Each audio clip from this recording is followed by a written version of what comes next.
దర్శకరత్న దాసరి నారాయణరావు కొన్ని ఫంక్షన్లలో ఏదో ఒక వివాదాస్పద వ్యాఖ్యలు చేస్తూ వార్తల్లో నిలుస్తున్నారు.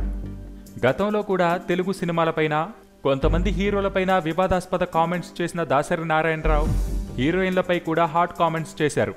కొంతమంది పరభాష హీరోయిన్లు తెలుగు చిత్రాల్లో నటిస్తున్నారు, కానీ తెలుగు భాష మాత్రం నేర్చుకోలేకపోతున్నారు. అలాంటి వారి ఫంక్షన్లకు రమ్మంటే వాకౌట్ చేస్తా అని బహిరంగంగానే వ్యాఖ్యానించారు. అయితే తాజాగా దర్శకుడు రాజమౌళిపై సంచలన కామెంట్ చేసి మరోసారి వార్తల్లో నిలిచారు. ఇటీవల జరిగిన ఆమె అతడైతే చిత్ర ఆడియో వేడుకలో ముఖ్య అతిథిగా పాల్గొన్న ఆయన చిన్న చిత్రాలకు ఎంత పెట్టుబడి పెట్టి తీస్తున్నారో అంతకన్నా రెట్టింపు డబ్బు పబ్లిసిటీ కోసం ఖర్చు పెట్టాల్సి వస్తుందన్నారు. కానీ రాజమౌళి మాత్రం బాహుబలి చిత్రం కోసం ఒక్క రూపాయి కూడా ఖర్చు లేకుండా పబ్లిసిటీ చేశారన్నారు. అయితే అలాంటి చిత్రాలపై సోషల్ మీడియాలో బాగా క్రేజ్ తీసుకొచ్చారు.